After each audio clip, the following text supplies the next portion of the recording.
Hello friends, नमस्कार। स्वागत करते हैं एक बार फिर से आपका अपने YouTube channel targeted super TET में। दोस्तों, पंचवर्षीय योजना के क्रम को आगे बढ़ाते हुए आज हम पंचवर्षीय योजना के बारे में डिटेल से चर्चा करेंगे। इसके पहले वीडियो में पंचवर्षीय योजनाओं के डेटों के बारे में हमने चर्चा की थी, तो आइए जानते हैं उसके आगे के बारे में। तो चलिए स्टार्ट करते हैं। पंचवर्षीय योजना में पहले भी बताया था कि पंचवर्षीय योजना आयोग के द्वारा लागू की जाती थी। तो योजना आयोग का गठन कब हुआ था? 15 मार्च 1950 को। योजना आयोग का गठन 15 मार्च 1950 को किया गया था। इसका कार्य क्या होता है? योजना को प्रारूप देना। योजना आयोग का कार्य क्या था? योजना को प्रारूप देना कि कैसे कैसे कार्य का संचालन होगा। और इसके अध्यक्ष कौन होते हैं? तो इसके योजना आयोग के अध्यक्ष प्रधानमंत्री होते हैं। ये अक्सर पूछा जाता है कि योजना आयोग के अध्यक्ष कौन होते हैं, तो प्रधानमंत्री होते हैं। इसके आगे देखते हैं। योजना आयोग एक गैर संवैधानिक या संविधानोत्तर संस्था है। मतलब इसका संविधान में कहीं उल्लेख नहीं किया गया है। यह एक गैर संवैधानिक निकाय है, यानी कि इसका उल्लेख मतलब कि इसको किसी आर्टिकल में नहीं रखा गया है, ये अलग से एक जोड़ा गया है, तो एक गैर संवैधानिक है। योजना आयोग के पहले अध्यक्ष कौन थे? जवाहरलाल नेहरू थे। ये पूछा जाता है कि योजना आयोग के पहले अध्यक्ष कौन थे? जवाहरलाल नेहरू थे। और पहले उपाध्यक्ष कौन थे? तो गुलजारी लाल नंदा थे। राष्ट्रीय विकास परिषद होता है। राष्ट्रीय विकास परिषद का गठन 6 अगस्त 1952 को हुआ था। राष्ट्रीय विकास परिषद का गठन 6 अगस्त 1952 को। यह भी एक गैर संवैधानिक संस्था है। पेपर में पूछा जाता है, ऐसे ऑप्शन दिए रहता है कि कौन सी इसमें संस्था गैर संवैधानिक है, तो इसी में तो योजना आयोग भी एक गैर संवैधानिक संस्था है और राष्ट्रीय विकास परिषद भी एक गैर संवैधानिक संस्था है। और इसका अध्यक्ष भी कौन होता है? प्रधानमंत्री होता है इसका अध्यक्ष। आगे बात करते हैं। तो राष्ट्रीय विकास परिषद का अध्यक्ष कौन होता है? प्रधानमंत्री होता है। तो योजना आयोग द्वारा बनाई गई योजना के प्रारूप को अंतिम रूप से पुष्टि देना क्या होता है? राष्ट्रीय विकास परिषद का कार्य होता है कि जब योजना आयोग द्वारा कोई योजना बन जाती है तो इसका अंतिम रूप से पुष्टि देना, मतलब कि अंतिम रूप से इसका देखना और इसका क्रियान्वयन करना, ये किसका कार्य है? राष्ट्रीय विकास परिषद का। तो आगे देखते हैं। पंचवर्षीय योजना की शुरुआत। पंचवर्षीय योजना की शुरुआत कब हुई थी? 1951 में हुई थी। पंचवर्षीय योजना की शुरुआत 1951 में हुई थी और जवाहरलाल नेहरू उस टाइम प्रधानमंत्री थे, तो उन्हीं के समय में प्रथम पंचवर्षीय योजना की शुरुआत हुई थी। और पहला आम चुनाव क्या हुआ था? 1952 में पहला आम चुनाव हुआ था। और जवाहरलाल के बारे में देखते हैं। जवाहरलाल नेहरू की प्रसिद्ध पुस्तक क्या थी? Discovery of India. प्रसिद्ध पुस्तक है डिस्कवरी ऑफ इंडिया, जो कहाँ लिखा था? महाराष्ट्र के अहमदनगर जेल में लिखे थे ये। और इसके बाद इनकी अन्य पुस्तक है विश्व इतिहास की झलक। ये दोनों पुस्तक बहुत इंपॉर्टेंट है, डिस्कवरी ऑफ इंडिया और विश्व इतिहास की झलक। ये जवाहरलाल नेहरू की पुस्तक है। जवाहरलाल नेहरू को 1955 में राजेंद्र प्रसाद उस टाइम राष्ट्रपति थे, तो उन्होंने क्या किया था? इनको भारत रत्न दिया था। जवाहरलाल नेहरू को 1955 में क्या मिला था? भारत रत्न मिला था। पंचवर्षीय योजना देखते हैं। तो प्रथम पंचवर्षीय योजना 1951 से 1956 तक हुई थी। कितनी? 1951 से 1956 में हुई थी। इसका उद्देश्य क्या था? कृषि एवं सिंचाई पर बल। पहली पंचवर्षीय योजना थी जो कृषि पर बल दिया था। भारत एक कृषि प्रधान देश था, तो इसीलिए पहली पंचवर्षीय योजना कृषि पर बल दिया था। और इसका विकास दर लक्ष्य क्या था? 2.1% विकास दर लक्ष्य रखा गया था। और प्राप्ति कितनी हुई थी? 3.6%। प्राप्ति कितनी हुई थी? 3.6%, यानी जितना उद्देश्य था उससे ज़्यादा प्राप्ति हुई थी। तो यह एक सफल योजना रही। इसको क्या कहते हैं, यह एक सफल योजना मानी गई। और इसका मॉडल क्या था, हेराल्ड डोमर मॉडल। ये पूछा जाता है कि प्रथम पंचवर्षीय योजना किस मॉडल पर आधारित थी, तो हेराल्ड डोमर मॉडल पर आधारित थी। और इसके अंतर्गत पंचवर्षीय योजना के इस में अंतर्गत सामुदायिक विकास कार्यक्रम बना था। सामुदायिक विकास कार्यक्रम 1952 में बना था, जो किसके सहयोग से, यूएसए यानी कि अमेरिका के सहयोग से सामुदायिक विकास कार्यक्रम बना था। और परिवार नियोजन कार्यक्रम कब शुरू हुआ था, 1952 में ही, इसी पंचवर्षीय योजना के अंतर्गत। परिवार नियोजन क्या है, परिवार नियोजन कार्यक्रम लागू करने वाला विश्व का पहला देश कौन सा, भारत। परिवार नियोजन लागू करने वाला विश्व का पहला देश भारत था। जबकि परिवार नियोजन समवर्ती सूची का विषय है, यह शब्द रूस से लिया गया है।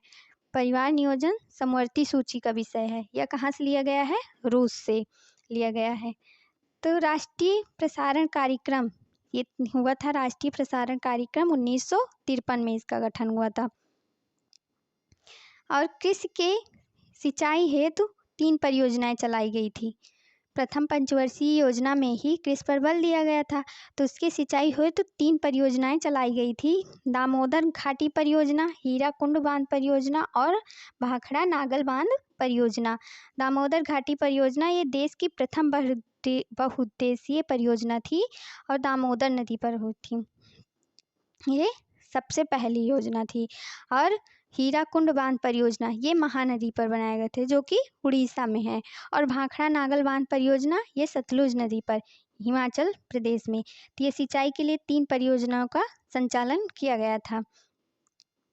और 1955 में इंटीग्रल कोच फैक्ट्री यानी चेन्नई में, और इसी फैक्ट्री में 5 फरवरी 2019 में वंदे भारत एक्सप्रेस यानी अब नाम हो गया है T18। तो भाषाई आधार पर गठित होने वाला राज्य कौन सा है, आंध्र प्रदेश। आंध्र प्रदेश, यहाँ की भाषा क्या थी, तेलुगु भाषा। तो इसका भी गठन कब हुआ था, इसी पंचवर्षीय योजना में हुआ था, 1 अक्टूबर 1953 में। अलग से एक राज्य बना था, भाषा के आधार पर बनने वाला पहला राज्य था आंध्र प्रदेश। द्वितीय पंचवर्षीय योजना में देखते हैं। द्वितीय पंचवर्षीय योजना 1956 से 61 तक चली थी। कब चली, 1956 से 61 तक। इसका उद्देश्य क्या था, औद्योगिक क्षेत्र पर बल। पहले में तो कृषि पर बल दिया गया था, लेकिन दूसरे में औद्योगिक क्षेत्र पर बल दिया गया था। और इसका किस मॉडल पर आधारित था, तो पीसी महालनोबिस मॉडल पर ये आधारित था।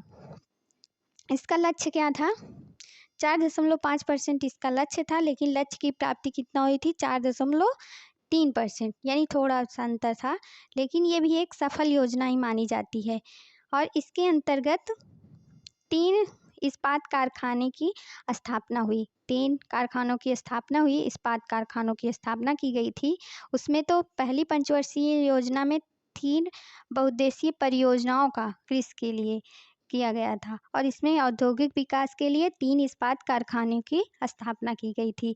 पहला क्या है, राउरकेला जो था ये उड़ीसा में, और दुर्गापुर पश्चिम बंगाल में, और भिलाई छत्तीसगढ़ में। और ये राउरकेला जो है उड़ीसा में है, जर्मनी की सहायता से बना था, और दुर्गापुर पश्चिम बंगाल में है, ये ब्रिटेन की सहायता से, और भिलाई छत्तीसगढ़ में रूस की सहायता से ये तीनों का गठन किया गया था, मतलब स्थापना की गई थी। और गोवा का अधिग्रहण हुआ था 1961 में। 1961 में ही गोवा का अधिग्रहण किया गया था, यानी द्वितीय पंचवर्षीय योजना के लास्ट में। तो पंचवर्षीय योजना जो है, इसमें क्या हुआ था, पंचायती राज व्यवस्था शुरू की गई थी 2 अक्टूबर 1959 में। पंचायती राज व्यवस्था जो प्रथम राज्य लागू किया था राजस्थान का नागौर जिला, यानी कि पहली बार जो पंचायती राज व्यवस्था शुरू की गई थी, ये कहाँ शुरू गई, राजस्थान के नागौर जिला में। ये पहला राज्य राजस्थान था। और चितरंजन लोकोमोटिव वर्क्स स्थापित, इसी योजना में चितरंजन लोकोमोटिव वर्क्स की स्थापना हुई थी, और ये कहाँ है, वाराणसी में, जहाँ डीजल इंजन का निर्माण किया जाता है, यानी इंजन जो होता है डीजल वाले इंजन का निर्माण किया जाता है। और तीसरी पंचवर्षीय योजना में देखते हैं। तीसरी पंचवर्षीय योजना 1961 से 1966 तक चलती है। इसका उद्देश्य क्या था? आत्मनिर्भरता के साथ स्वतः स्फूर्तिवान विकास दर का लक्ष्य था 5.6% और प्राप्ति हुई थी 2.6%। यानी इसके और इसके बीच बहुत अंतर है। तो यह एक असफल योजना थी। क्या थी ये? तीसरी पंचवर्षीय योजना एक असफल योजना थी। असफल योजना क्यों हुई थी? इसकी असफलता के कारण क्या क्या थे?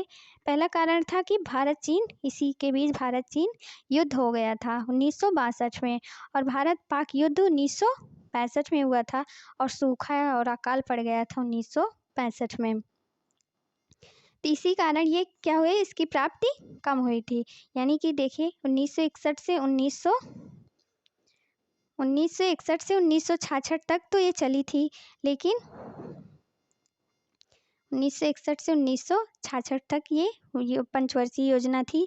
लेकिन इसी के बीच क्या हुआ था? इतने सब कांड हो गए थे। भारत चीन युद्ध हो गया था, भारत पाक युद्ध, और सूखा अकाल पड़ गया था। तो इसीलिए यह योजना क्या हुई? प्रथम असफल योजना हुई। आगे देखते हैं, इसमें क्या हुआ था? एफसीआई की स्थापना हुई थी 1965 में। 1965 में एफसीआई की स्थापना हुई थी।